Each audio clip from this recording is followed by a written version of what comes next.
Trust me, I get that. We're live. Hello. Welcome. Hi, all. It is, what is it, Monday? You don't even know what day it is anymore. I kind of don't. It's Monday night, Generational Change. I'm Jen. I'm Peter, and we don't have our slides. I'm going to try to do it again. Okay? I'm going to try to do it again. Apparently, Peter just went on a pontification that I wasn't even aware was happening. Well, we had some important things to talk about. You know, we've got a lot more important things to talk about with our first wonderful guest that'll be coming in a minute, Alison Morrow. This has been a long time coming, I must say, but we certainly are looking forward to it. You're gonna kick us out of here, aren't you? We're gonna get bounced again. For what? No, I'm just saying we're in trouble. Well, I don't know what this is now. Yeah. Maybe we shouldn't mess around. All right. Well, I don't know what that is now. I don't get rid of it. Okay. Well, let's hope that that this is definitely a problem.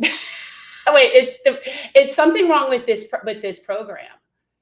Okay. All right. Hold on. I don't want us to get bounced out of our live stream. I know, but I don't know how to get rid of this now.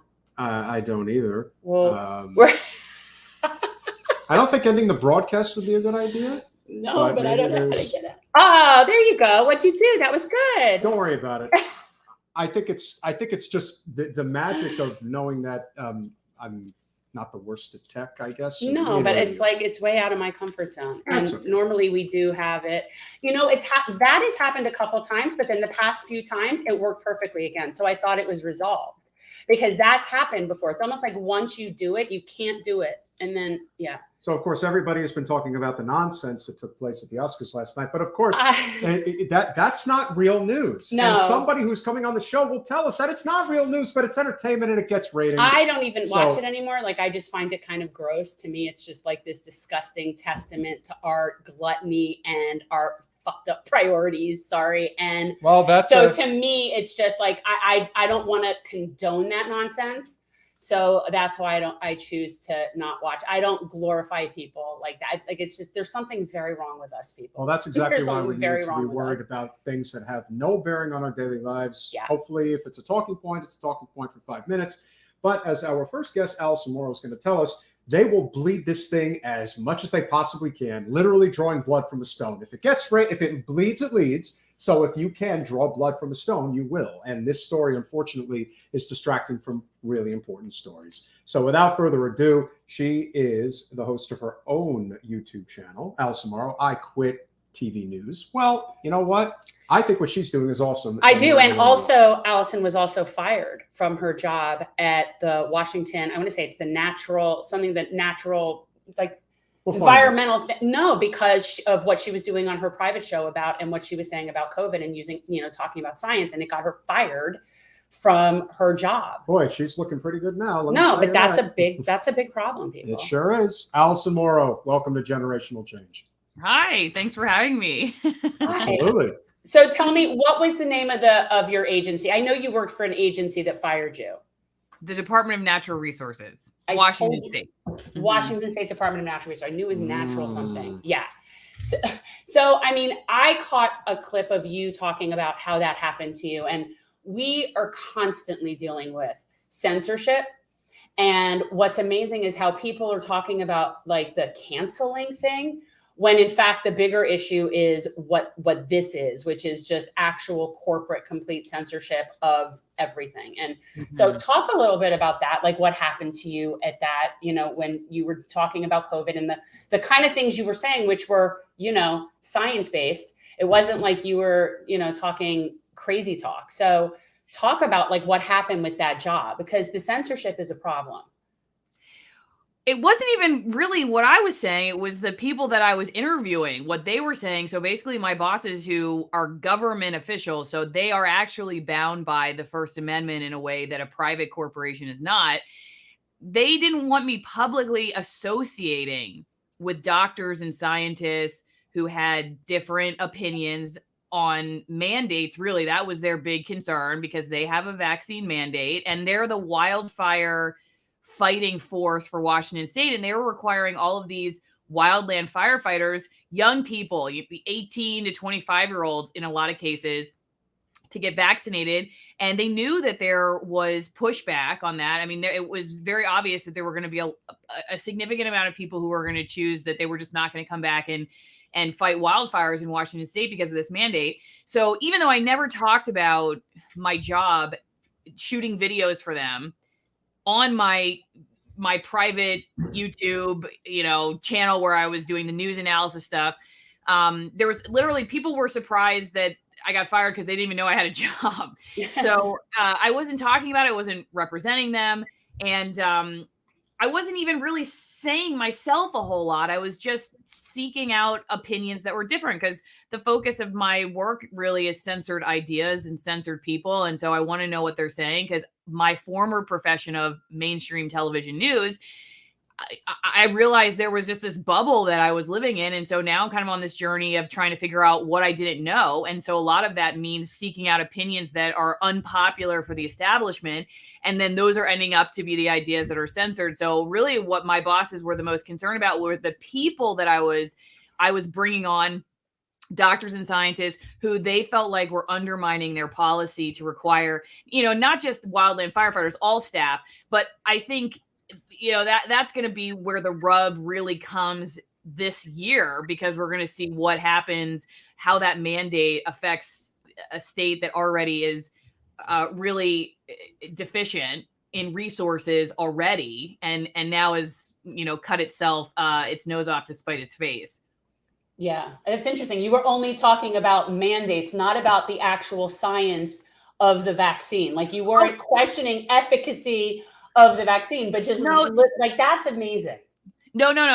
These doctors and scientists were definitely questioning that as it relates to mandates as well. But their biggest concern was that they had a mandate, so they needed their talking points that they were using, safe and effective. You have to do it to stop transmission. All those talking points, they needed those to stand as a gold standard. And when you have bioethicists, physicians, scientists saying, well, that's not actually true, there's this other side of all of this, then that undermines, in their opinion, their ability to say to their staff, hey, we're just doing what we have to do. You have to do it if you want to protect everybody. You have to do it if you want to be a team player, if you really want to take care of your other coworkers. And they were just selling it like that. And so any doctor that was like, well, wait a second, I mean, what if you're 18 and I don't even want to say some of the stuff they're saying because I don't want you guys to get booted. Right.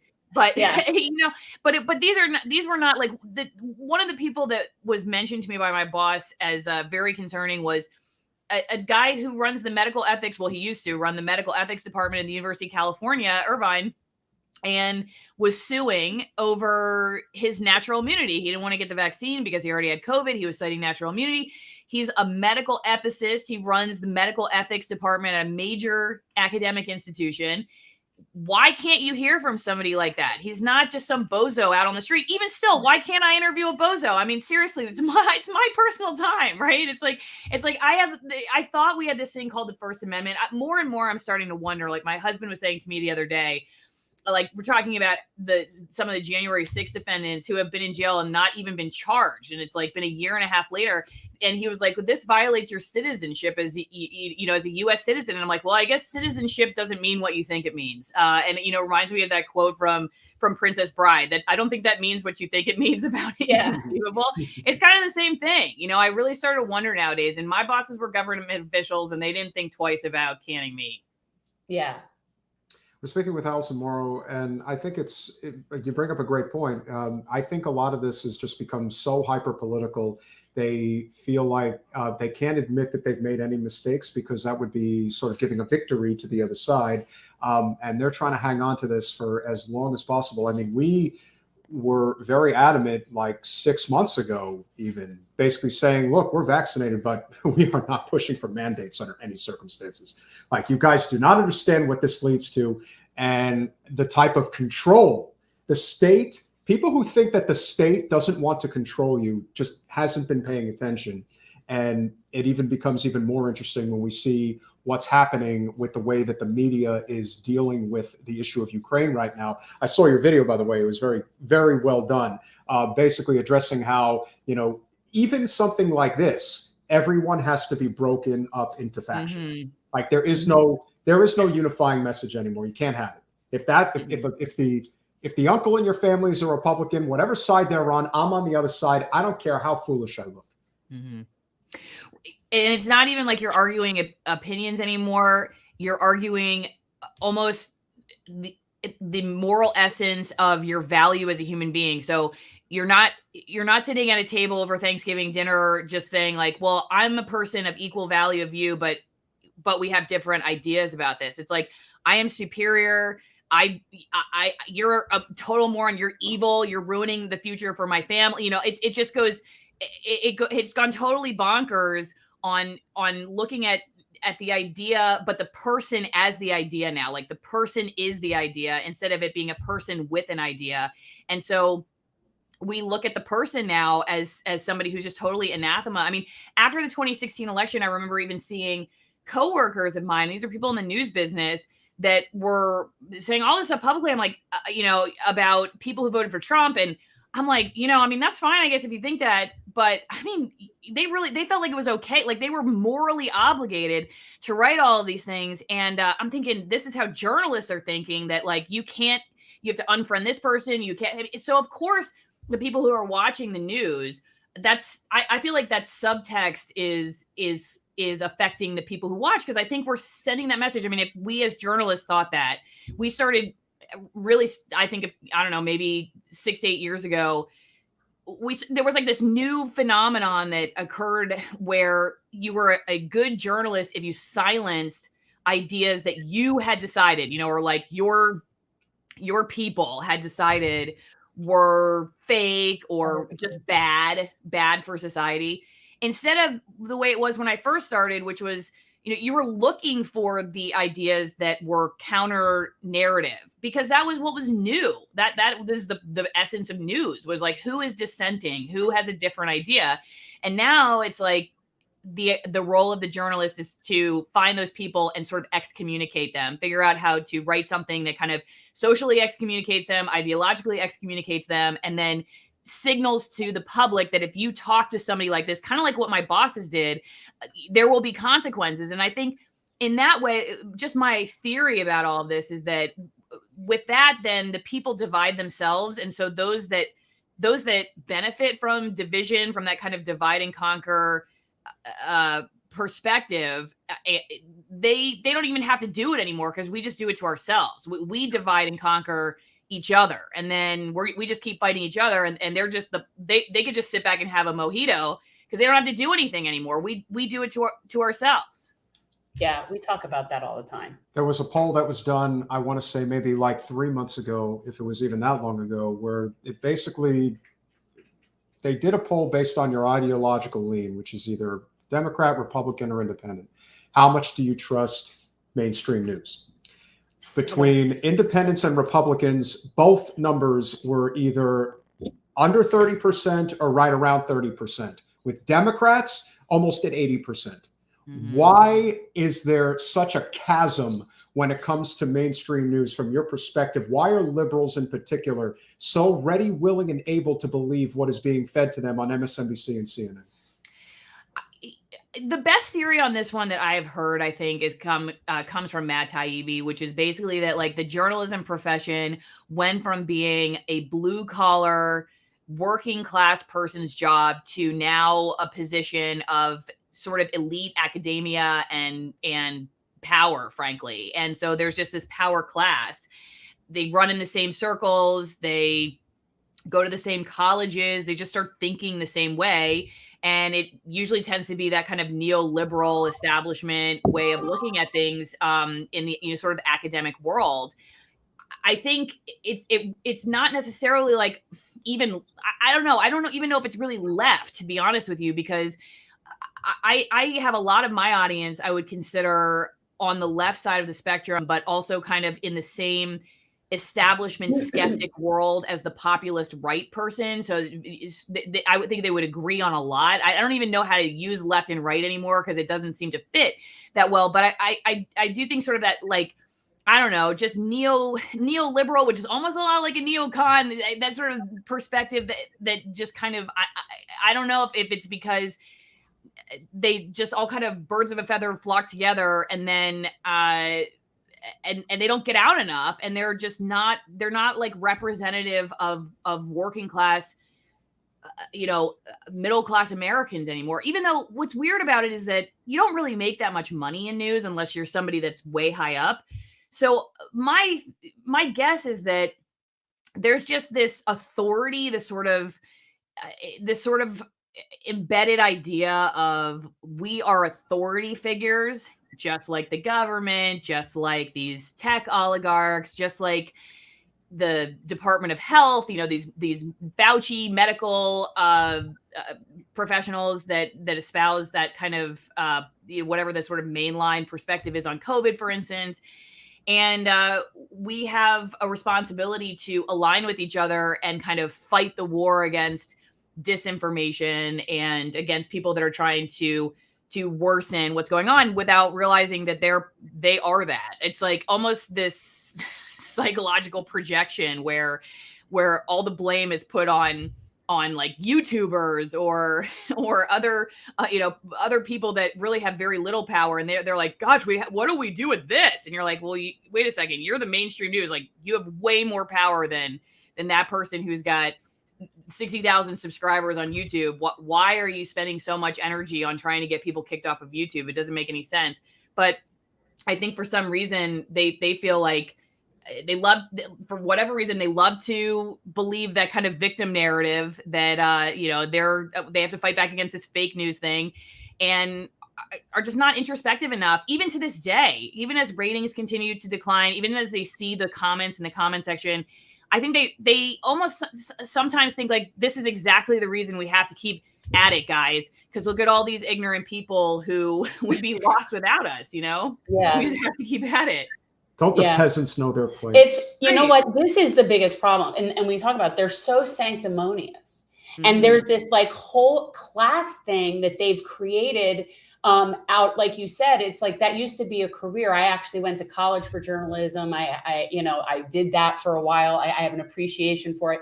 But what we're talking about, I stopped calling that journalism a long time ago. That's just media. And I think that there is a huge distinction in those things. The people that are in the media are not necessarily journalists. They might be, it could happen, but they're not. And yet they talk like they're just stenographers of whatever corporation or whatever government, branch or whatever it is they're doing. That's the complete opposite of journalism. It's the actual opposite of like journalism's supposed to be the watchdog, not the lapdog. So, I stopped calling them journalists a long time ago. And I have talked a lot of times on my channel about how I didn't really ever have managers who encouraged us to be very hawkish about what you just said. And like, there was a time I told my viewers about where we got this press release from the Department of Health, and it basically said there was a local doctor who was essentially experimenting on his patients. And we needed something at 11. And they're like, Alison, just go outside his clinic and just say what the Department of Health said. And, I did it. So I just say, this is, the Department of Health says whatever. And we haven't gotten a statement from this guy. Of course we hadn't, because it's 11 o'clock at night. Why did we run with that story at 11 o'clock? Why didn't we just wait till tomorrow? And I've had a lot of self-reflection and, repentance, I think, in my journey, because I have had to sit back. In fact, I would say at the heart of what I do is trying to really understand how people who, because it would be easy to fix if it was just a bunch, if they were all evil and they knew what they were doing, it would be easy to fix. What's much harder to fix is a bunch of sort of benevolent stormtroopers who just, like, let me give you an example. I had a friend, she's still in the business. She texted me last night after the Oscars. She goes, hey, I have a story idea for you. I saw that Pfizer sponsored the Oscars, and it's just starting to seem weird, like it's about sales and not public health anymore. And I'm like, it's okay. I'm going to remember. How long was she been asleep? Yeah, that's what I'm saying. Hello.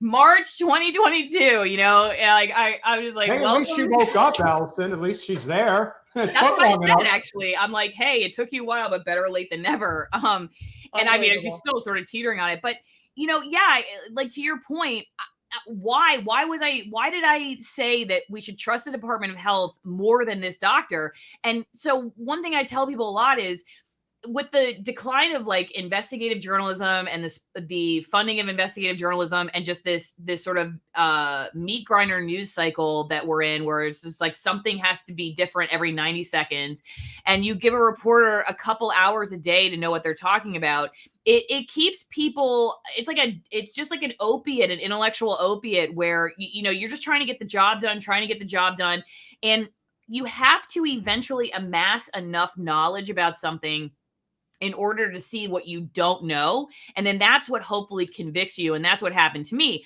I finally was assigned a beat. I started covering the environment. I covered it for 5 years. After about 3.5 years, I started going, wait a second, you know, I'd come back. I don't have time to read this report. I really need to read this report. One of my coworkers, I remember, been in the business 45 years. This is towards the end of my career, maybe a few months before I quit.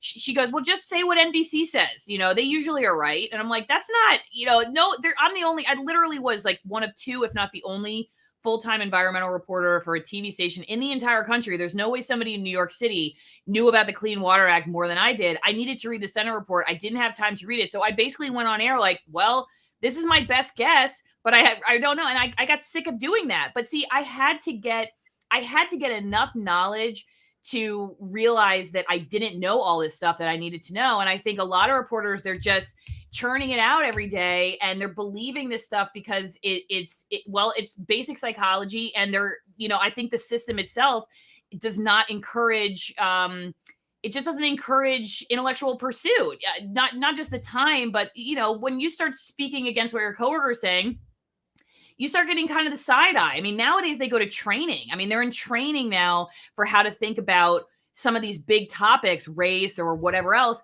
where it's like, you have to think about it this way. So imagine if you're somebody who starts saying, well, wait a second, maybe it's about class, you know, or maybe we should look at this. You could go to HR. So it's become a really punitive environment, I think, too, which is also like, you have to be able to take intellectual risks to be a journalist. You have to, like, to go back to my original story of that doctor, when you don't fund investigative journalism and you don't encourage critical thinking or looking at the government critically, what you do is you like just get a press release from, like you were saying, stenography, right? You get a press release from the Department of Health, and you just think the Department of Health doesn't lie. They're here to protect us. They're Department of Health, right? And so if you say that the doctor had written us and said, hey, the Department of Health is experimenting on patients, we go, whoa, wait, we need like 5 other people who will say this. We're going to do a public records request. We're going to need to back this up with evidence.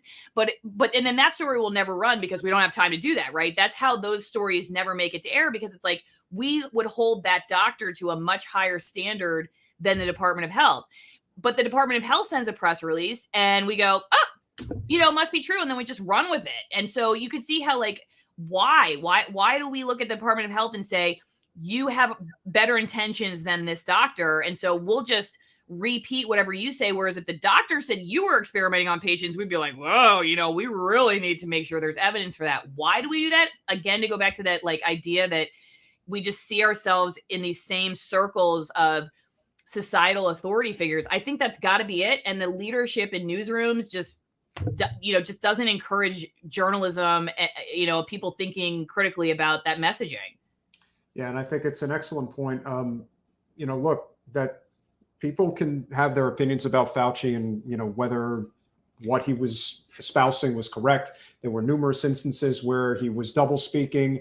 And even when that is presented, there is this, we can't question the state. We can't question, especially somebody who is Harvard educated or anything like that.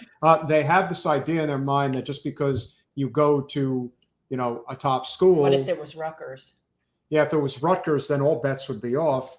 I went to Rutgers. So. Clearly. Yeah. I had a really good friend who went to Rutgers for grad school. So that's fine by me. There you go. See, so I think medical school, right? Isn't there a medical school? Rutgers has a medical school. There's a great medical school. It's a great everything. Rutgers is the best. Yeah, basically, Rutgers, if you want to be a doctor, a lawyer, or an actor, is basically gotta go to Rutgers. Go to Rutgers. You get good okay, shape. I'll remember that for my next career. So yeah, and I feel like I've had a few myself, but talk a little bit about the off the gridish thing. And I like that you call it that, because I always use the term I'm veganish. So I thought that it was really kind of funny that you said off the gridish, and what inspired that, what's going on with that project?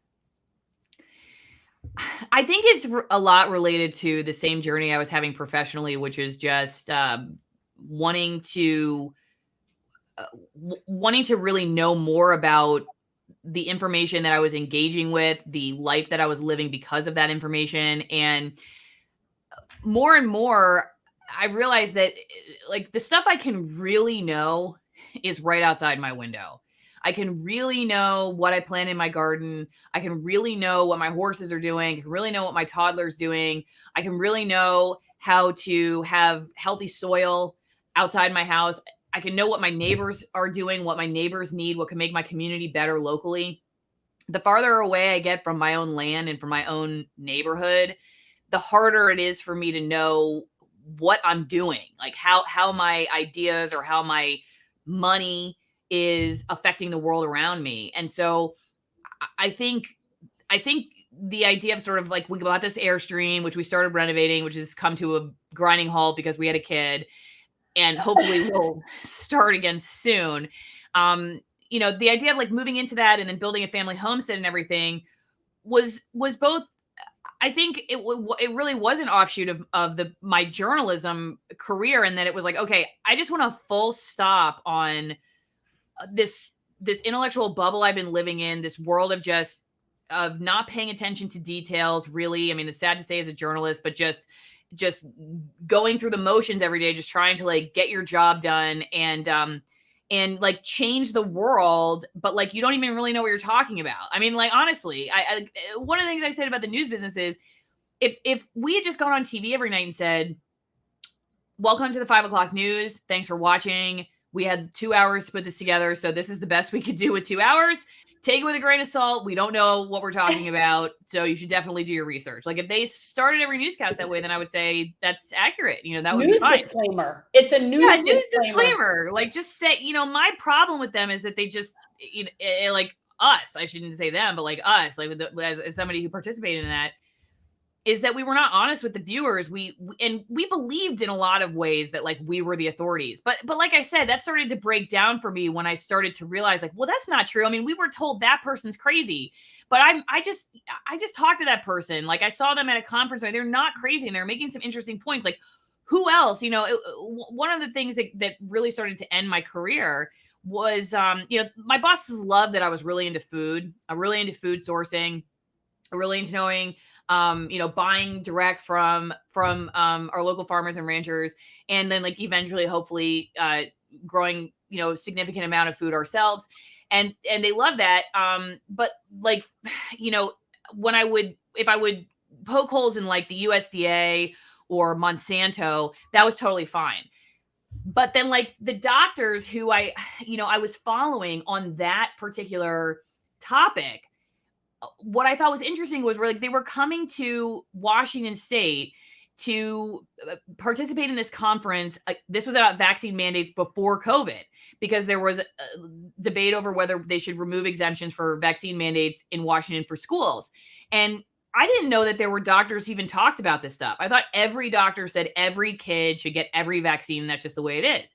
But these doctors were different. And so like, what I was learning from them about food and agriculture was great. But then all of a sudden when I was like, hey, wait a second, should we go to this conference and see what these guys have to say? They were like, no. And, my boss actually told me, even though I was never going to cover it, I just suggested, hey, you could go to this conference if you wanted to, because we usually would put the soccer mom against the Department of Health whenever they would debate these mandates. Maybe go talk to a doctor, and put the doctor against the Department of Health. Don't put the soccer mom against the Department of Health. I was told I was never allowed to pitch an idea about vaccines ever again, because I would dare suggest that they would go to this conference for Informed Choice Washington. And I didn't even I had just gotten vaccines to go to Africa. I did not know what I was stepping myself into, but I'll tell you what, guess who went to the conference after that? me, because I was like, well, I want to know who these people are. Like, if they're that nuts, I mean, how are they practicing physicians? Don't you want to know that these people are practicing physicians and they're totally nuts? Like, isn't that interesting to you as a journalist? So anyway, I went to the conference and that was like the beginning of the end, because I was like, I'd never had a boss say to me, like, outright, it's not even that you can't even cover this. Like, you can't even look to your coworker and say, hey, this is happening. Maybe this would be an interesting event to go to get a different perspective on this topic. I was told I wasn't even allowed to suggest it. I wasn't allowed to pitch it. And so, more and more I was realizing there's so much I don't know. And I think homesteading, it like offers this opportunity to really get to know something small. Like, you think it's small, but it's really not, because it's feeding your family and everything, and like participating in the ecosystem that you can have a direct effect on. But to learn something that's like real, to build something that's real, that has, you can see, like, I worked with the soil and I planted the seed and I saw a plant and then I fed it to my kid and I learned this about it and I learned that about it. I had a chicken farmer once write me, because I do videos about this sometimes, and he was telling me about how first they got some chickens, but then they were starting to learn about grain, because now they're feeding their chickens grain, and they realized all these things they didn't know about grain, how it goes rancid very quickly, and there are all these other problems with it. Well, the only way they could really get around that was to start growing their own grain. So they started doing that. Well, then they had these problems. Now they're like a totally closed system. They grow their own grain. Like, they're the people who will survive the apocalypse because they're not dependent on any supply chain. They'll eat their own chickens, their own grain.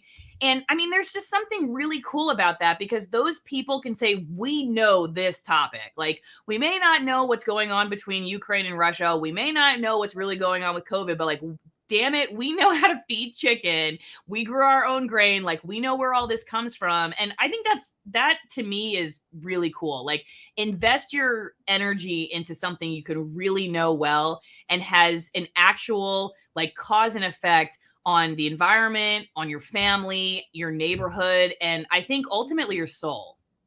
Yeah, I love that idea. I mean, I totally want chickens. Like, that's definitely something that is in my future, is having chickens. I'll feel much better about eggs that way. I very reluctantly do eat eggs and cheese, and that's my problem. But well, if a chicken is laying eggs and they're not being fertilized or anything like that, if it's all natural and those blood orange it's yolks, just that you're not allowed to abuse the critters. So correct. Like, I have a friend who has a pet duck, and she loves this duck, and this duck lives the life. Let me tell you, this duck has clothes. This duck walks on a leash. This duck is happy. And yes, my friend gets an egg every day from her happy duck. And I don't have any sort of ethical problem with that. I mean, it's a little strange. Well, that's what I was saying. But she hand raised this duck. What else are you going to do? Well, so she puts little hats on it and stuff. Yeah, well, again, that's the advantage of living off the grid. And I think a lot of people really need to be learning how to do that, because it's important. Things are getting pretty bad out there, wouldn't you say? Because I don't know. I kind of feel like something big. The apocalypse. Well, I'm not gonna say that, but something like that. And it actually wouldn't take as much as people think it would take. No, it just takes one nuke. That's all. And no, it takes like a catastrophic power failure. And some sort of or potential like computer, shutdown or whatever. It takes one such event for a few days. And people will not know what to do with themselves. Mm-hmm. Well, COVID did it. There were those like millions of animals were euthanized during COVID because the workers couldn't go to the packing houses. And so the slaughterhouses had to come to a halt. Then all these animals, because, when you're raising for volume, it's like you got to keep it moving. And so it's not like my ranch down the road could wait a couple weeks. But, when you're one of these packing houses, it's like you move them in, you move them out. You can't have a backlog. And so I remember seeing gazillions of chickens, at least. I remember, I think pigs, there were a bunch of pigs that were euthanized.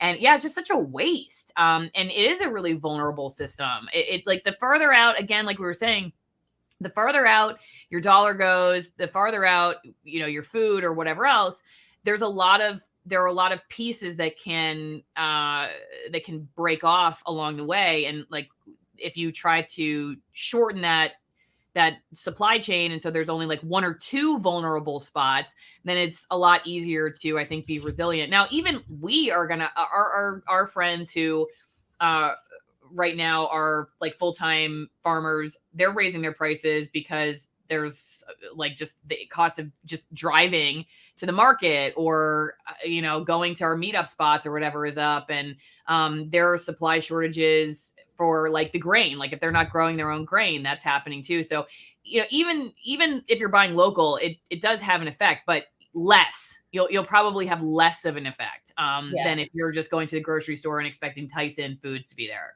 Right. No, the closer we get to our own backyard and co-ops and stuff like that, to me, my goal would be to live somewhere where there's like a nice co-op situation. Right.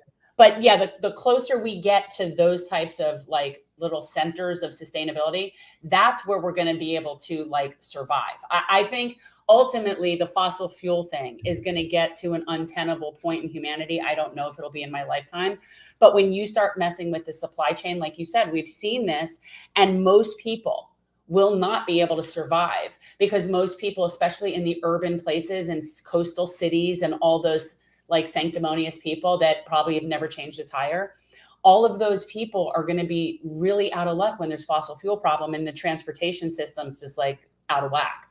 People are going to not have things, and it's going to get ugly. Yeah, there's people that are way too comfortable in our society, and they're not self-sustaining. Well, they really like to virtue signal as well. There's a big difference between getting on a megaphone and saying, I support this, that, and the other thing, but then actually doing something about it. We constantly talk about on our podcast how the issue of our time, there are many issues, but there is really one issue. Corporate special interests completely capturing our government, and what comes with it is really that is the issue of our time. And it should be the most unifying issue of our time, because it's pretty self-explanatory when you look at how things are done. Why we don't have a clean energy grid, why we don't have a living wage, why we don't have health care. Your friend woke up. I'm glad she did. Maybe it's taken a long time, but her to say, I think these for-profit insurance companies or these for-profit pharmaceutical companies, they may only care about themselves and not people. Well, good. You finally recognize that. I highly recommend the movie Dope Sick for anybody who has not seen, or it's a series, like a mini series on Hulu. It's quite good. But that's what I think about with pharma. Like, they're not just negligent, they're malicious. These are people that should be in prison. And the fact that they're able to advertise on TV, which by the way, doesn't happen anywhere else. But they give money to the very people who could put them in prison and say, you're not going to put us in prison. Right. And that's basically, I think in many ways, the essence of the biggest problem. And so many of the policies that have happened over the past 30 plus years, you can start obviously with what happened in 1987 with the removal of the Fairness Doctrine in the Reagan administration. The even bigger one, of course, was the Telecom Act of 96 in the Clinton administration. All of this, which has compartmentalized and completely monopolized the media sphere. And the fact that corporate power has completely taken it over, I mean, that to me is probably as significant as anything. I mean, a lot of them know what the problems are, but their very comfortable livelihoods are dependent on them pretending like they don't know. When we were talking about homesteading, another major reason that we're doing that is because I think my husband and I are both kind of convinced he's a disabled veteran. We've seen, the promises of the Department of Defense and how they take care of veterans after they come back from war. Because they're not there for them. I mean, who else? Like, come on. So I don't think they're gonna be there for me. But can you fight that system with its own weapons? And I don't know if you can. And I think that's why we're pulling out of the system. Kind of the way I look at it is like, I'm taking my basketball off the court. I'm not going to play by your games anymore. And I'm going to work to create something different. And because I just don't know if yelling at you anymore or trying to game your own system, like the system you just described, is possible for the average person, but it is possible for us to start building our own sort of new ways of doing things. And that starts with some of the basics like food. Now, I do wonder, because I've heard homesteaders say this before, and I think they're kind of onto something. will the back to landers be kind of like the next domestic extremists? You know, will we be the ones who are now typified as sort of like the right wing, you know, domestic extremist types who just don't want to be part of the system, you know, like the Ruby Ridge types, even though all we're trying to do is like just grow our own food. Like the thing that was normal 150 years ago is, I bet you, just mark my words, I'll come back on and talk about it if there are talking points on CNN, Brian Stelter does something on it. Brian Stelter! Oh, sorry. I can't help. Yeah, he said he wouldn't come on my channel. I invited him. He said he couldn't. That's what he said. I couldn't. I can't. So he big leagued you.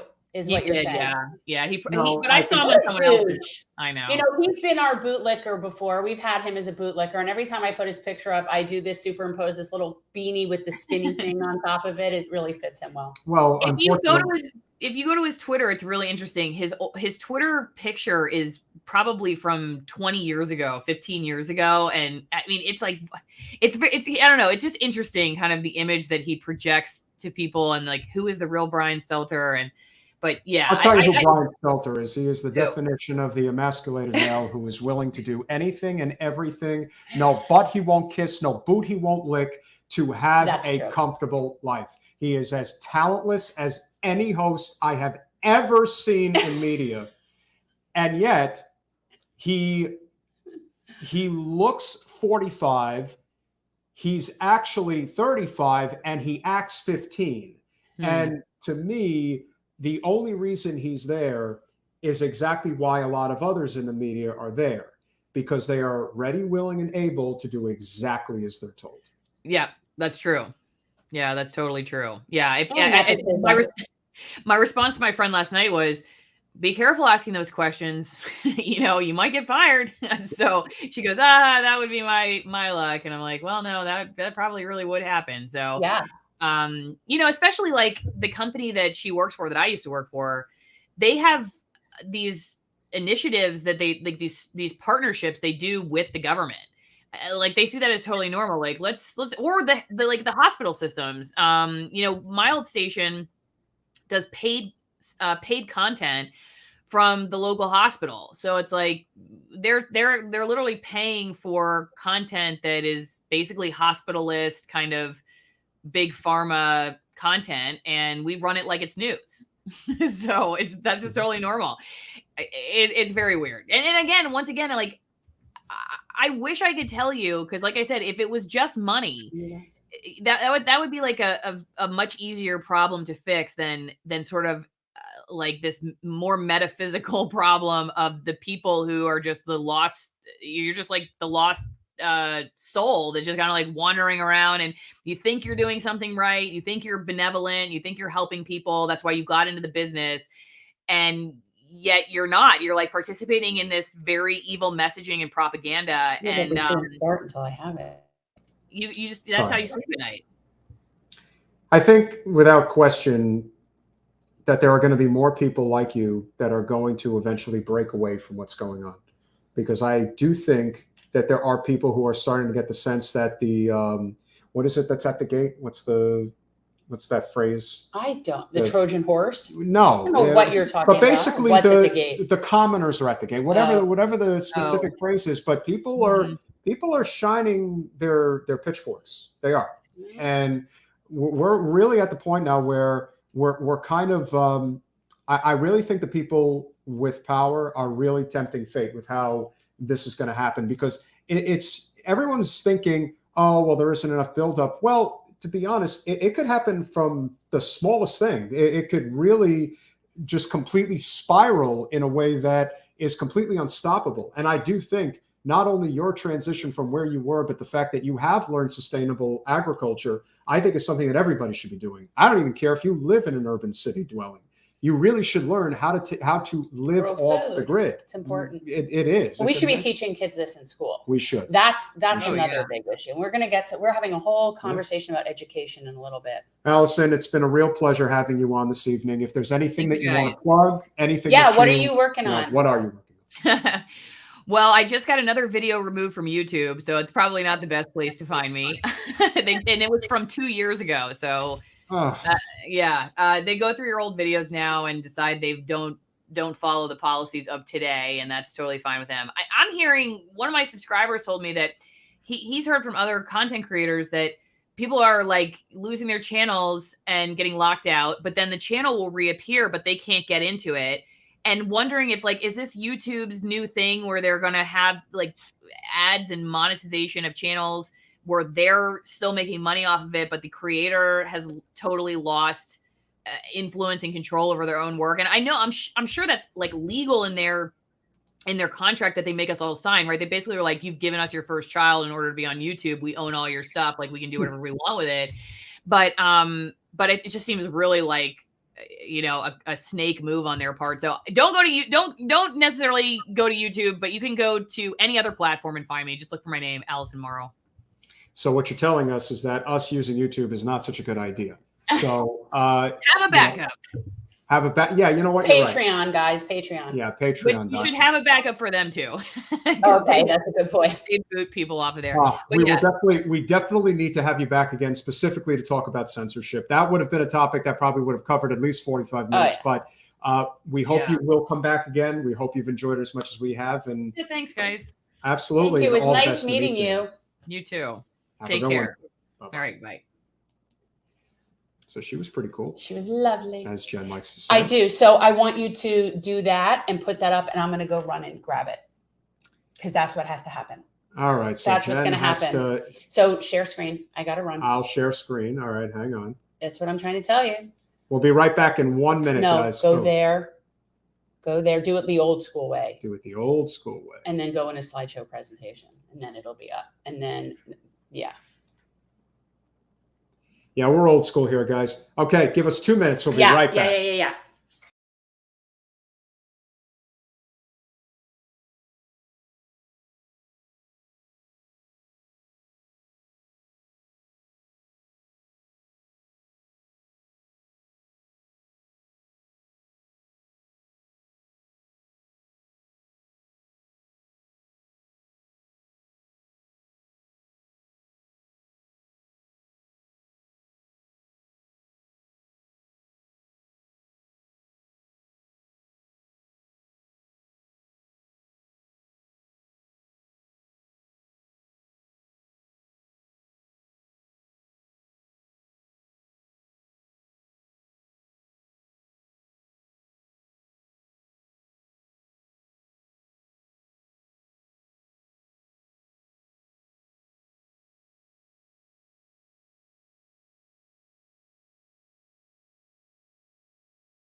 Book.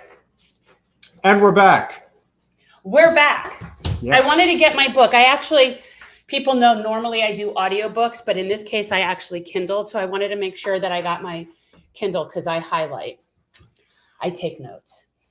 Well, without further ado, our second wonderful guest, very important topic, public education, the complete dismantling of it in the United States. Yeah, you may have heard about that. We're having a problem. It's a pretty big deal. Yeah, we haven't really addressed just this in and of itself. I think it's really important, but this has to do with the basically, let's say, injustice of our public education system in terms of the racial divide and what that really looks like. And we've talked about it with a lot of other things. Sure. And I think that this is very massive. But then again, I believe in having nationally, federally funded schools that every student gets the wasn't same, based on property taxes. So anyway, we're going to talk about that. But our guest, how I came across this gentleman was I was at the beauty parlor and I was getting my hair done, and I was at the parlor, and I'm sitting next to a very nice woman, and she was talking about, I think it's her nephew. I want to say it's her nephew. Yes, it's his nephew, Zachary. And I was almost having like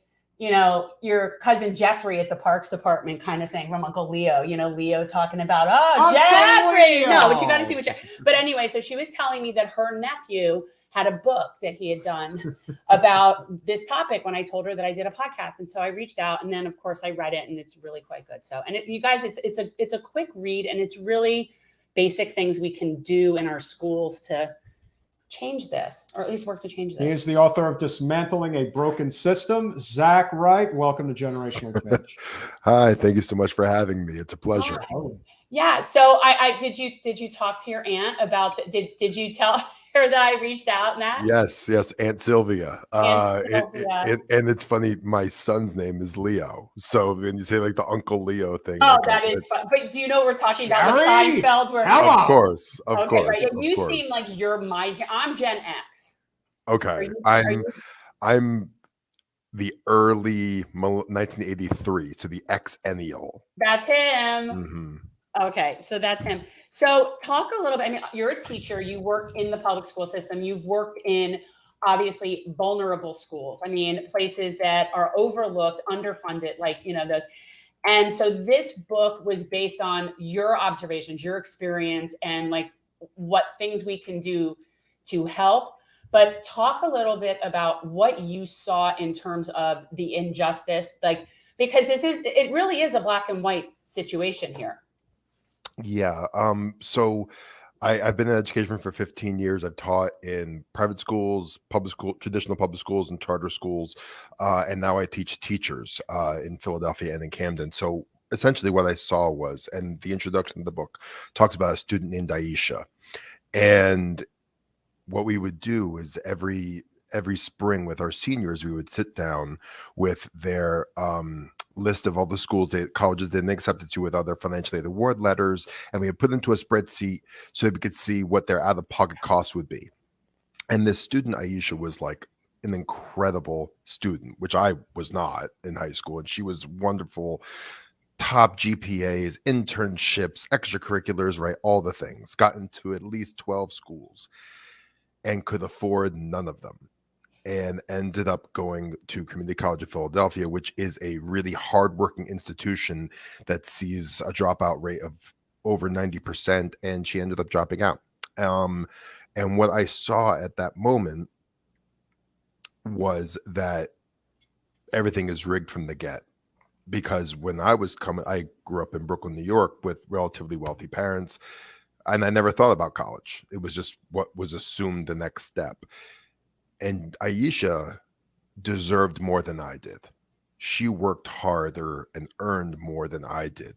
But because she grew up in the poorest zip code of the poorest big city in the country, she did not have access. So to me, what that really showed me, which I should have known before, is that education is just a commodity. It's something that's bought and sold. And if you can purchase it, if you can afford it, you can access it. And if you can't, then you don't. And that is the fundamental truth about American education, which flies in the face of what we tell ourselves, which is that education is the way up the social ladder, which is not true. Yeah.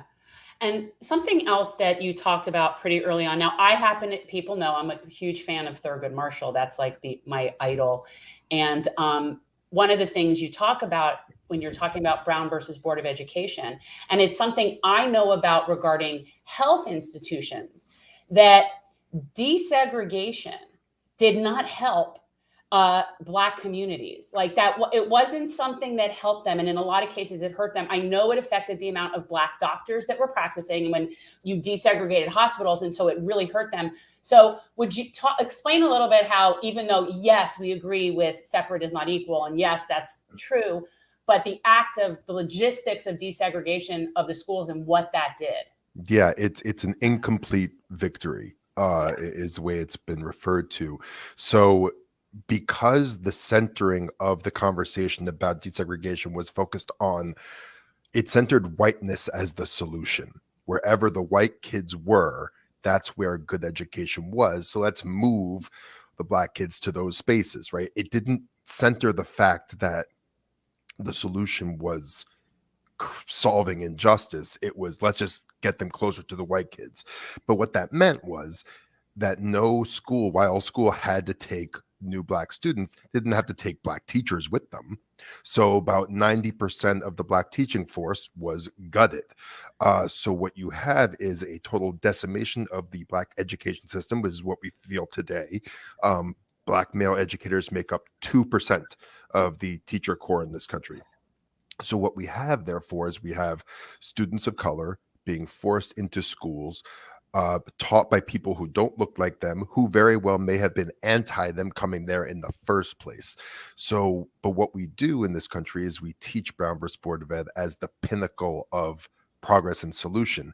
In some ways it's a step forward towards our ideals, but the way we tell the story is a very whitewashed telling, which is the same way we teach Martin Luther King. There's a reason why we generally focus on the I Have a Dream speech.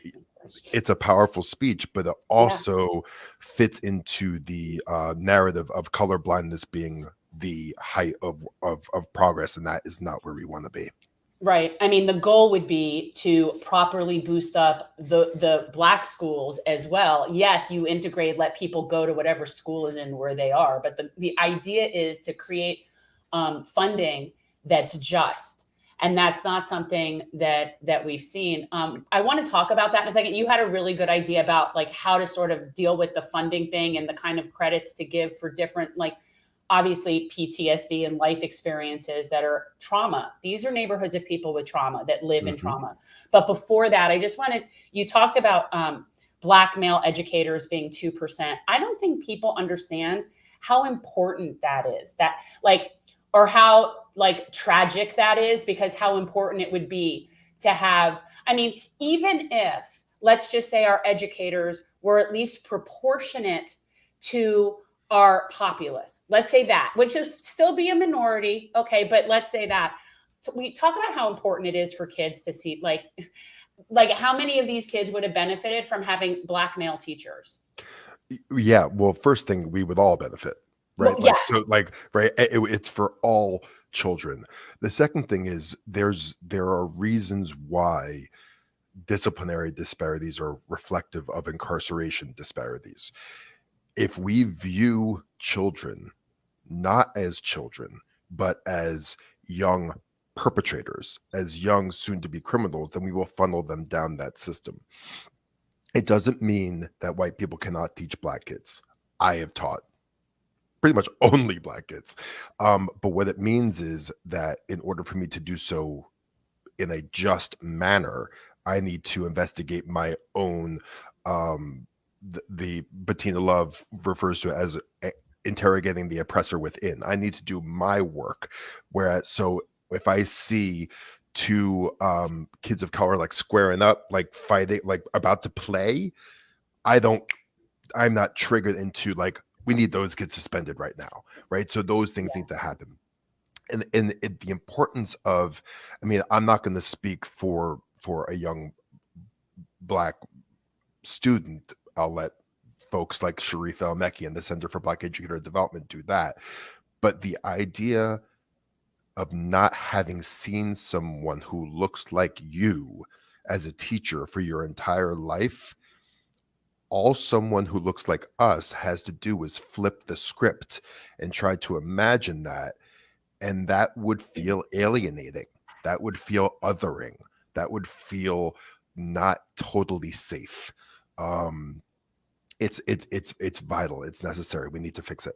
Yeah, I agree. And it's a problem in a lot of industries, people. It's the same thing in the medical field. That's what I'm saying. Like I've had this discussion about medical stuff, but not education before. And I think it's really important because it isn't one of those things where you can just pass a law to fix it. This comes down to levels and levels of funding issues. And it's a huge problem because you have teachers are underpaid across the board. That's its own whole separate problem. But I want to focus on fixing the injustice that we see in the funding, and also talk a little bit about what you were saying about charter schools, because I think it's interesting because I generally am not a supporter of charter school idea if it's a for-profit situation. We have one in Pembroke Pines that is an excellent charter school. My cousin works there, but it's run by the city, and it's a great school. And it's, so there are decent charter schools, but I think that, like you said, it's a commodity. And so people get upset when they think their dollars could be diverted. Well, I do, from the public schools, but obviously the property tax system isn't serving us well as a whole. It's just not working. So what is the solution to equalize? We'll talk about first the numbers, like the in disparate funding numbers, and then about like what can we, like, how can that be fixed? Yeah, sure. So there's a lot there. There's a lot there to talk about. So one of the things that makes this very difficult is that because there is no federal guarantee to a quality education, right? Education is mentioned exactly 0 times in the United States Constitution. Because we don't have a federal guarantee, we have 50 different systems of education. So each system is going to be different with its own idiosyncrasies, right? So anybody who says blanket statements is probably not altogether like on point with it. In the general, the vast majority of systems are funded by property taxes. So essentially, if I live in a wealthy place with higher property taxes, my schools are greater funded. If I want to take Pennsylvania for an example, the school I taught at for a long time in West Philadelphia has about $14,000 a portion per student. If I went 1 mile to the west and crossed City Line Avenue, which is the dividing line between the city and the wealthy suburbs, if I cross that avenue, every student gets $28,000 for their education. Twice. Yeah. Double. Twice. And that is based upon Pennsylvania's state funding formula.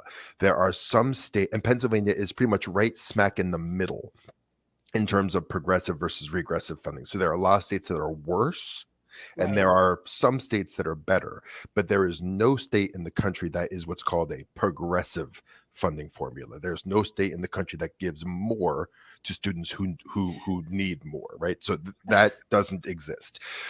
So that's one thing about funding generally. When I think about school as a commodity, what I think is important to distinguish is that every kind of school in this country is a commodity. Every single one. Obviously, private schools or Catholic schools because of tuition. However, a traditional public school is a commodity because I'm purchasing it with my home. I'm purchasing it with the access that I have to my home. And there's a reason why if you go on Zillow or any one of the other real estates, you'll see bedroom, bathroom, square footage, and school zone. What I'm doing is I'm buying access. So even though I might live in and send my kids to a traditional public school, if I have to pay $500,000 to live in that coveted school district, I am purchasing access, right? So that's still a commodity. That's still a commoditized thing. So my issue with folks who might be blanket anti-charter school is that 2 things. One, there are great schools of all types and crappy schools of all types. What I want is a good school.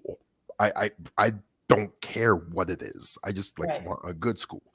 My other issue with it is that some of the most anti-charter proponents who say, I believe in traditional public schools, that's wonderful, but you also probably live in a coveted school district that you exercised your privilege to access. And it doesn't feel right to do that and then say to other parents who can't purchase, no, you need to stick with what you got, right? That level of injustice doesn't seem right to me. So there are a couple of ways to come at this issue. At the federal level is the push for a constitutional amendment to a quality education, right? Once that's in the Constitution, then you have the high legal bar, and that is being worked on in higher levels. The other way is through state constitutional Supreme Court cases, and there's one happening in Pennsylvania right now to have what they do is they say the current funding formula goes against the state constitution that guarantees a student quality education. That being said, though, those cases have happened in certain states and have brought progress, but not the revolutionary progress that we would like to see. Yeah, I mean, so essentially, education needs to essentially be declared a right before you get to have any say, like before you get to sort of demand a better funding situation. But I would like to say that I like your idea better, and I've thought this about a lot of things. Like the people, and of course, I've also been called a communist and a socialist, so whatever, but it does make sense to me to give more money to the kids that have suffered the most because it affects their learning. And one thing we do and have done is support an organization called Mobile School Pantry. They provide meals to families in the schools that have the most kids on free and reduced lunch. So, there's definitely schools that we know are vulnerable. And I remember thinking this when I would go and we would do the food there. I'm thinking they need more money than the kids in the better neighborhoods, not just the same money. Like, yeah, that would be a start. Like, that would be a start, but they need more money because the kids in the suburbs, they don't miss meals in the same way that these kids miss meals. And you cannot learn when you're hungry. And so there's so many things outside of just the school that I feel like kids in vulnerable neighborhoods have to deal with that has to be compensated for in their education. So I know have talked about this, but would you talk about that a little bit? Yeah. Why they need more money? Sure. So a couple of things here. It comes down to this word that we hear a lot, but it comes down to trauma. But here's why it comes down to trauma. Trauma impacts the brain. If I am living in trauma, of chronic trauma, my brain is living in perpetual fight or flight, which means that I am living in the lower regions of my brain. That is the survivor fight or flight section of my brain. If I am in that space, I literally cannot learn. I literally cannot create the new neural pathways that happen when we learn. That only happens when my fight or flight response is calm. A student who has experienced trauma, chronic levels of trauma, is perpetually in fight or flight mode. So they cannot learn. So what that means is they need the supports, the school counselors, the educated teachers, the trauma-informed practices to first calm a student and make sure they feel safe so that they can learn. Couple of things here. Trauma is universal. It doesn't matter if you're in the wealthiest neighborhood or the poorest neighborhood. Trauma is universal. There is domestic violence everywhere. There is drug use everywhere. There's alcoholism everywhere. That being said, in areas of poverty, certain things get exacerbated. If we are wondering where the next meal is, if we are dealing with incarceration, if we are dealing with police presence, if those things compound trauma. So that is why a community or a child who is living in trauma needs greater services. To put it in a little different way, the School Counselor Association recommends a ratio of 200 students to one school counselor minimum. Yeah. I was going to ask you, this is crazy to me, by the way. I'm sorry. Yeah. The average reality is 400 students to one school counselor. And to me, all of it comes back to this very basic thing. We in America view education as an expenditure to cut rather than an investment to maximize. And it's not something that a good, smart nation does. A smart nation invests in itself. So anybody who pushes back and says, why those kids don't need more money? It's like, well, listen, you're either going to pay for it in schools or you're going to pay for it in prisons. So how do you want to pay for it? This is a very dark thing, but it's true.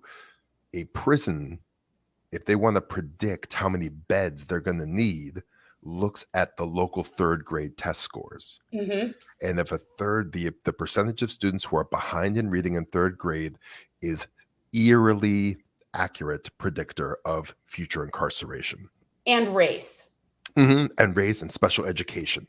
Those are the huge major indicators. So what we need to do as a nation is flip the script on how we view education, because what we need to do is invest in ourselves. And because I might be able to get people invested through justice and through altruism. If I can't, though, then what I need to get you invested in is the fact that it's actually the patriotic thing to do, because it's investment in ourselves. And it's also the way to increase your business. If you want people who have enough money to buy your services or your goods, or if you want workers to work for you, you need to invest in education. And we just don't. Yeah. For the life of me, I don't understand why people want to be surrounded by stupid people. How are we not all better off with healthy and educated people amongst us? Like, this fact blows my mind on the regular. Like, so we'd rather punish people by not giving them an education. Oh, that'll show us. Mhm. Like, it just makes no sense to me. And the counselor thing is a good point, because it isn't just money, it's how it's allocated at some of these schools. Because Absolutely. I would think that schools that are in more vulnerable neighborhoods should have more counselors than the average, not less. And a school that has perfectly happily functioning, 2-parent households, across the board, probably needs less counselors than a school in a vulnerable neighborhood. Yeah. I mean, yes. And I'm also going to say it's complicated because for folks Yeah. like us, like people in our relative age, we have no idea what it's like to be a kid today. Like, no idea. Like, the difference, like, we have more in common with someone going to school in the 1800s than we do with our children going to school, right? Because of a phone. Like, we don't really understand what it is to be a young adolescent with Instagram. That's terrifying. And I've seen some, let's just say, very irresponsible parenting during the developmental stages of a lot of these kids. I was in a situation recently where, I literally saw a kid in front of a computer screen for 12 hours. 12 hours. I can't even imagine what type of damage that does to cognitive development. Yeah. And all the while, this is because the parents don't want to parent. That's part of it as well. They've got the TV, they've got the computer, they've got the phone. It's like, this is your babysitter now. I'm going to go off and do what I'm going to do. And all the while, you have these teachers that are so overworked, so underpaid, and they break. And in a way, you think that maybe it is the privatization of our entire society. I think that's what it is. I think that's what it's all about. And in reality, I don't even think they really care that much about race. I think they just care about whether or not they can make a buck. And if they can't make a buck, well, tough shit. That's your problem. Yeah. And no, the that's prison basically what industrial complex is real, and it does do that. And well, because it's a for-profit industry. Right. Well, that's the thing. I don't think education should be I think that public education should not be a for-profit industry ever. Talk a little bit about, let's go back to funding, where you come up with the baseline, because the idea is you start with this baseline, of what a student should have in order to be properly educated. Like, so how do we come up with that number? To me, it's like, sure, you assemble a committee of very smart people and they figure it out. It can't be that complicated. And then you come up with a formula, and then you have some ideas, like additional things to add to that to sort of level the playing field. So how do we come up with what is a good baseline number? Yeah, sure. So there are several different methodologies for coming up with this, and they have very fancy names, which I may not remember. But essentially, one model says, let's get theorists together to come up with a hypothetical. If this is what every student needs, then this is the cost. So that's one thing. Then the other one is more the professional model. It's like, let's get all these teachers together and see what they say. And then the third one, and there are more, but the third one that comes to mind is called the successful school method. It's like, let's look at a school that is just killing it, and let's see what number they have. Right. What I like is a combination, because if you just depend on theorists, let's say, then you might be overlooking some realities of individual communities, or you might be relying on biases of what a student might need or not need. If you just focus on teachers, same thing, right? So what I'd like to do is I'd like to combine both the professional judgment model, which says, okay, if I want to bring all these teachers and administrators and theorists together, they come up with a number. And then I look at the successful school model. What school is killing it here? And I look at that number. And whichever one is higher is the one I want. Whichever one is higher is the one I want. So I start with that. That's my baseline. That gives me the per pupil expenditure across the board. And then what I do is I add supplements onto it. Special education supplement, a English as a second language supplement, an ACE score, adverse childhood experience for trauma measuring score on top of it. And then you have a little bit more. So every student everywhere, and it should be by state, because states vary so much in like a student in Vermont, comparing a student in Vermont to a student in California may not be accurate. Like that Right. is not necessarily the right thing to do. So within state though makes sense. And then you have the bucket. So you say, okay, everyone is at least guaranteed this base, and then you supplement on top of it. To anybody who says, how do we have money for this?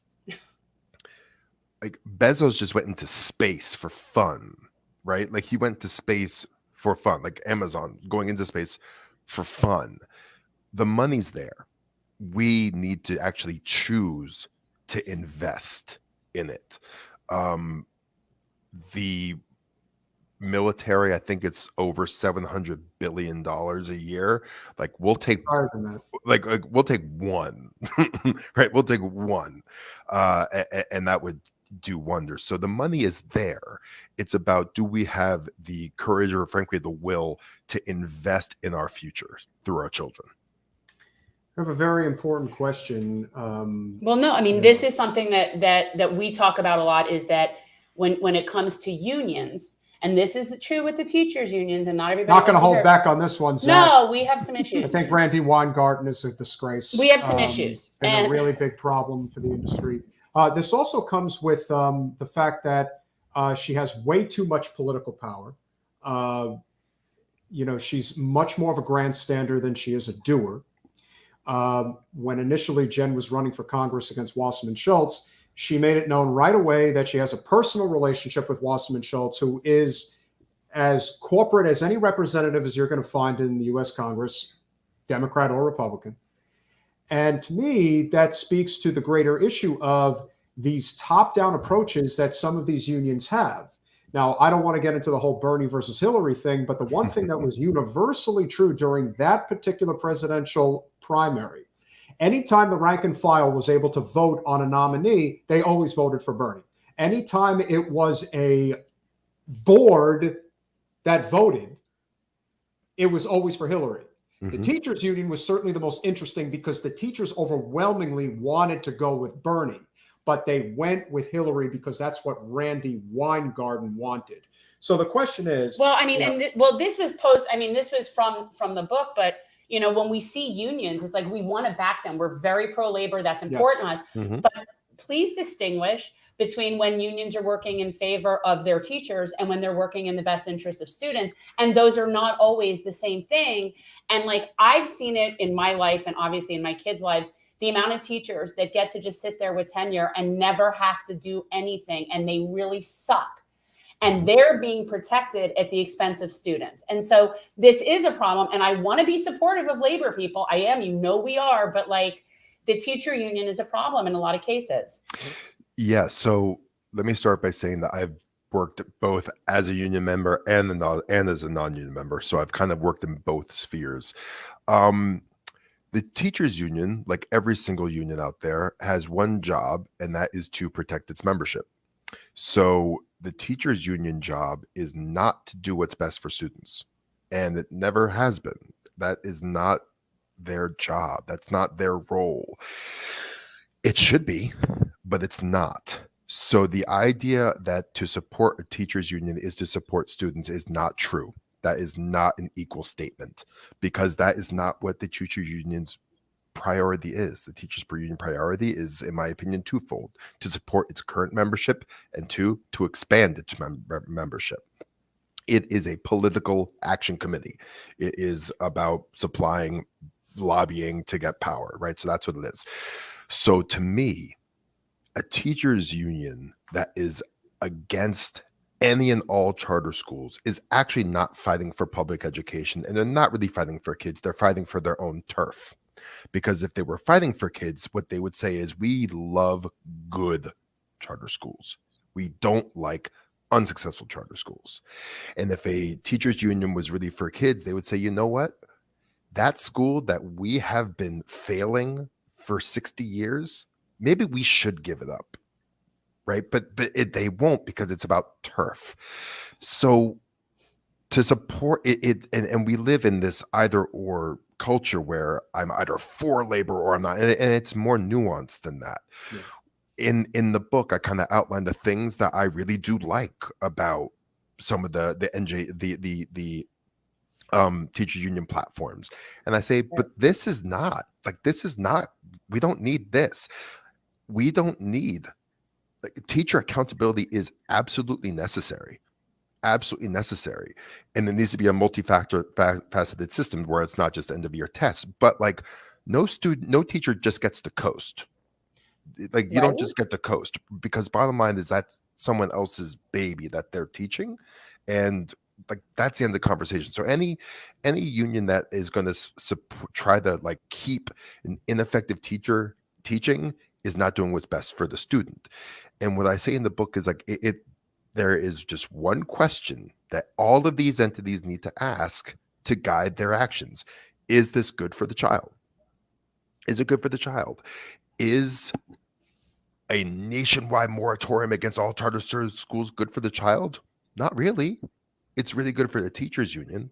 Is having tenure for all teachers at a certain rate good for? No, it's not good for the child, right? So what I think really needs to happen, and you see this happening in Philly a little bit, is that teacher members themselves need to stand up and say, this is not what our union should be fighting for.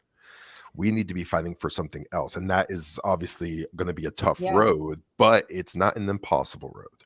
So why is it that you see so few union teachers stand up to, let's say some of the local union heads, or dare I say, even against Weingarten, who's been in power for over 30 years? Where does the line get drawn, and will it ever be drawn? Sure. So I can only say this from my own personal experience, right? So I'm not going to speak for like all these, I'm going to speak from mine. The pressure inside some schools to walk the line is intense, extremely intense, to the point of like socially outcasted, alienated. You're not walking with the union. Like you don't need to come into the lounge to have lunch. Like it is it can be very, very intense. That culture can pervade. And I'm only speaking from my own personal experiences, having spoken out against it and been shown the door. So like I've done that. I think though what you see is that a lot of young teachers are not really with that, and a lot of brand new teachers go to the charter route because it's different. I don't want to have this model. I don't want to have this mode. And whereas I might not be protected by the union, very often my pay is going to jump if I'm successful. I'm in a more progressive space, often, not all the time. But the power of the union to get folks in line is admirable, if not a little scary. So, but what also makes it difficult is that you find yourself with strange political bedfellows that you don't want to be with, right? So if I come out against the union, I have a lot of folks who on Twitter might say like, yeah, we support this guy. But if I look at that person, I'm like, I don't want you supporting me at all. I hate everything about your politics except this one thing. So that gets really messy when you start being when you start challenging teachers union, you get looped in with a whole like more right-wing view of education. And it's like, but that's not me either, right? So it can get politically very messy. Yeah. I mean, for me, it's just, I think that it's a pissing match. It's always a pissing match. They're just fighting over power, and they're fighting over territory. And the kids are the people that are just collateral damage. And it's just exponentially worse in vulnerable neighborhoods. It's not that it's good everywhere. Like we're in Florida, we're 48th out of education, which the travesty is that we're one of the top states of income. So most of the states that are at the bottom in the education list are also poor states. Right. Whereas we're a very wealthy state and we're at the bottom of the education list. And that to me is really a profit situation. It's a greed situation, no doubt about it. And the people here, when they're pushing choice and they're pushing charters, it absolutely doesn't. It has to do with their friends that own businesses that are profiting in this way. It isn't because they're coming in to offer options to kids in vulnerable communities. There is nothing benevolent about what I have seen here as far as charter schools and where they're located, by the way. They're not being put in places where they offer a good option to the kids who need it the most. They're just being put as little profit-making tools in the suburbs. That's what we see here. Interesting. They're all over the place. And they're little profit makers until they end up going away, and they come and go, and it's just really bad. So it's easy to see why people here are anti-charter. Most of them I have seen are not serving the people that need it the most. I see charter schools a lot in places that have really good public schools. So yeah, you're giving choice to a lot of people. That's great, but it's not solving the problem. So what can be done for better oversight? Because, and especially Florida is a lost cause. So, I'm sure you can reference places that aren't as bad as us, but where there's some oversight in this so that charter schools can be effective and successful. Yeah. Right now I live in New Jersey. And so the charter schools that exist in New Jersey are predominantly in Camden, Newark, and Trenton. And they are not perfect, right? And I think that's another thing. It's like, it's not perfect. It's like no school is, right? So there are issues with them. However, there are reasons why the waiting lists are hundreds, if not thousands, of families long, right? Because the generational schools that exist there are not serving. They're not serving the families, and they haven't served families, some of them, for generations, right? So there are reasons. So the first thing to look at is, where are the parents signing up? Because if you have to go through the extra hoop to apply, that's a big deal, right? So that's the first thing to look at, right? So when you say that the charter schools in your area in the suburbs, that's actually very odd to me, because the only charter schools I know of in Philadelphia and the Camden, because that's really my educational universe, are all in the cities. And what they're doing is they're offering very often streamlined educational options. They're saying, okay, let's offer really good pay for effective teachers to encourage them. Let's double down on really intense reading and math interventions and really accelerate achievement. Now, that being said, a lot of these schools are doing that and doing incredible work. But then the next step that happens is, okay, how do we now go about adding the other things that other just quality suburban schools have? How do we go about adding those pieces into it? So in terms of oversight, it's complicated because, again, every single state has their own unique charter law.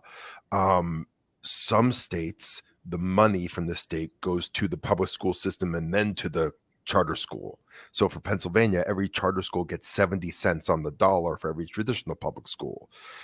Some would say the money, as you said earlier, is being diverted.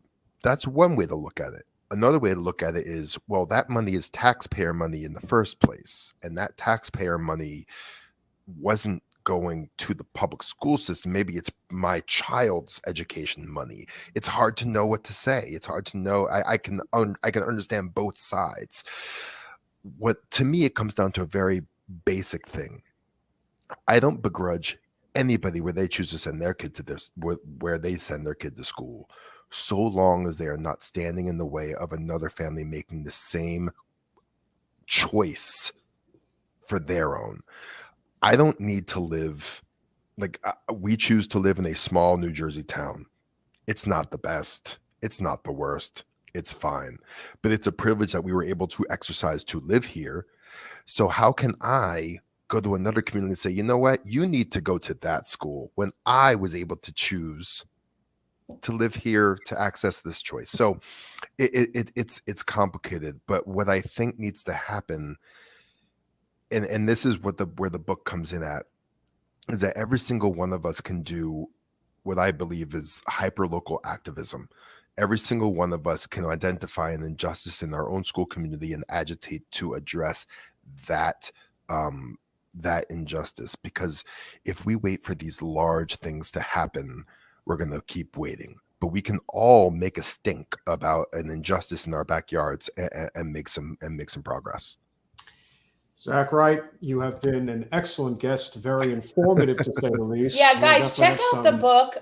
It's Yeah. Dismantling of a Broken System. And do you have You have a website or anything? Yeah, like is there? I mean, I Kindled, guys, so it was on Sure, Kindle, yeah. but It's on Amazon. It's on Solution Tree Press, but I'm very active on Twitter at ZF Wright.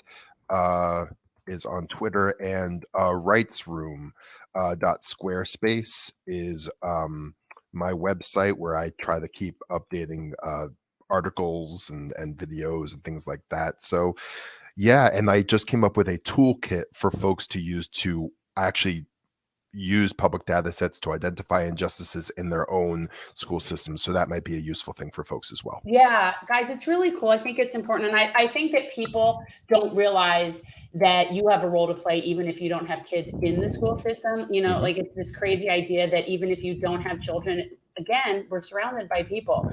I'd rather them be smart. That's just me. You know, I'd rather them be smart. Guys, so check this out. It's important information. And also something we talk about a lot here is the idea of the importance of nonpartisan local races. Yes. And one of those is school board. And these are things that are very important. And the more you know about your local school area, then the more, you know, you can be involved and know what issues are going on locally. Got one more for you. Rightsroom.squarespace. Yeah, guys, where check you it out. should Check out the definitely check out book. this information. So make sure you guys check it out. Zach, we really appreciate it. Thank you so much. Very informative, and hopefully we'll be in touch in the future. Thank you so much for having me. It was a pleasure. Absolutely. Have a great evening. Bye. Bye-bye. Bye-bye. He was lovely. As you say. That's my do you know what it's from? Like, do you know why I always do that? No. It's Your Girl is Lovely, Hubble. And that's from one of my all-time favorite movies, which is It's The Way We Were. It was Barbara Streisand. She walks up to Robert Redford and she does this and she's, Your girl's lovely, Hubble. And it was like this soul-crushing moment for everybody, like for every woman watching that. Like she just ate it and just did that. And it was just, yeah. So that's where I get like the lovely. I don't care what you think about Barbara. That movie's awesome. And it's Robert Redford. He can do no wrong. He really can do no wrong. No, he can do no. I love So that on man. Wednesday, we may have a special guest. I was going to say, what do we have? Shahid Buttar will be here. Oh, Finally. Shahid. And are we having the candidate we were supposed to be having, or are you changing that? No, that's for the following week. Okay, so we're having Shahid on Wednesday. We may have a special guest. I'm still trying to work it out. Okay, so the mystery guest, I don't know. But we hope you guys enjoyed it. And what else is coming up? And guys, if you like this at all, if you're not a patron, please consider being a patron. If you could. If you could, it's $5 a month, $10 a month. If you're feeling extremely generous, $25 a month. That would be very generous. Honestly, and I would love to get back to doing things that are Patreon member only things. I would. Yeah. We tried it. We had members only meetings need to be able to figure out a way to drive more traffic to the site. I think that's key. Well, we need help. Yeah, we need a marketing person. We need an SEO person, whatever. Who is the nice lady who helped us on the campaign with SEO? Maybe she would be willing to help us out like for an hourly for like some. Yeah, like the one in California. Yeah. She's an Indian name. Yeah, she's sweet. What was her? Hard to get hold of her. Okay, but we need somebody who knows SEO, and we need to be marketing better. We don't do it well, which is ironic considering that's what you do. Yeah, this is a little different though. We're dealing with a much more serious And the reality is, even though he's younger than me, technologically, we're much more equal than we ought to be. Yeah. Well, it's unfortunate. Okay. Well, point being, we need somebody. If anybody out there knows about, like, we'd love to have somebody doing TikTok for us. We would love to have somebody. We really got to find somebody for that. Yeah, we need, guys, if you know people or if you want to help us in any sort we need of a local person production or social media or we SEO. need a local person for that. We don't need to be, we can announce it. We can have an SEO person. We need somebody. If we're going to do TikTok, we need a local person. TikTok for TikTok. Okay, TikTok. I understand that. I'm talking about any sort of marketing or SEO work or any sort of promotion. You guys want help. And I am very, very amenable, by the way. of talking about somebody on like a commission basis. And I would absolutely be willing to pay people percentages of, you know, what they bring in, because we don't have money to really have a salaried position. And so we rely on either we could do interns, we could do college credit. But if you think that you can help boost our channel, we'll pay you to do it. Yeah, we'll see what happens. Yeah. So no, seriously, I absolutely would. If somebody we know what we're getting on the regular, which is nothing. If somebody comes in and they do something and all of a sudden we see a spike, I'll be very happy to compensate somebody accordingly. And what we're really trying to do is we need off YouTube membership. We need Patreon. And then even as Alison was saying, we should have a backup to that. Although I don't know what that is. Hey, look, I tried to get us on Rofkin, but they told us to kick rocks. I don't know why. I guess we weren't big time enough for them. So really, I thought they reached out to us. They did, and then we tried, and it didn't work. But we could try again. I don't care. I don't need to be on Rockfit. Yeah. All right. Well, are the people on there doing really well? Like, has that been really boosting? And they're doing a lot. I don't know. I don't think so. I don't think so. What else do we have coming up?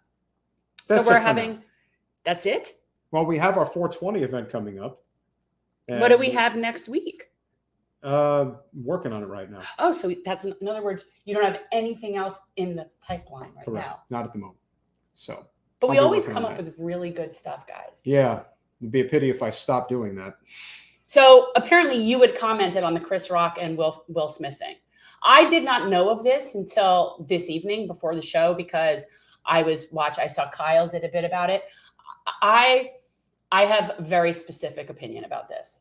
If you're interested. Not really, okay. But you can share. I'm going to tell you anyway. Yeah. Okay. So my opinion on this is that one, it wasn't an offensive joke.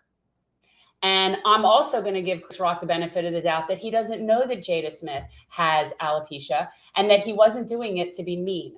I generally like to give people the benefit of the doubt in that regard. So let's assume that he didn't know. And quite honestly, even if he did, not a mean joke. G.I. Jane was badass. And the reality is Jada is bald. And if he happened to think that that was by choice or for a role, I'm sorry, you're sitting in the front row of the Oscars. It's a fair game roast from a host. And it is hardly offensive, first off. Second of all, I don't care even if it was offensive, okay? There's no hitting.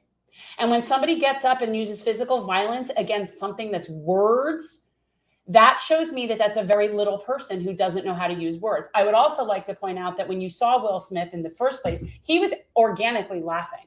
So basically what happened is he looked over at his wife, he saw she was pissed, and he felt the need to show her what kind of man he was because it didn't offend him in the first place. And that kind of like machismo, act with your fists, protecting my woman, that kind of crap is the mentality that's gotten us to exactly where we are as Homo sapiens. And I got to tell you, not impressive. So no, there's no hitting, and that's ridiculous. And I didn't find the joke offensive. All I can say is that's what I think. Nothing like that's ever been done before at the Oscars. And only because Will Smith has such a good reputation that it isn't being made into the bigger deal that it would probably be. If it were anybody else. If it was. Yeah. The reality is, and this is my opinion, the other reason he didn't get kicked out is because they knew he was going to win the Best Actor Oscar and they couldn't do that. And quite honestly, he should be appreciative, which I don't think he is, that Chris Rock isn't filing charges against him. He could change his mind. He assaulted him. The fact that he said he wasn't. I honestly, and I am not a Chris Rock fan by any stretch. I really don't care either way, one way or the other. I mean, he's done some good stuff. I don't really, whatever. I think he handled it exceptionally well. I do. I think he handled it exceptionally well. And I think that honestly, Will Smith, I hope, and I've always liked him. I have no beef with him. I think he's generally smart and well-spoken. I would like to think that upon reflection and some sort of inner work, he might look back and realize that maybe that was not the, better way to go.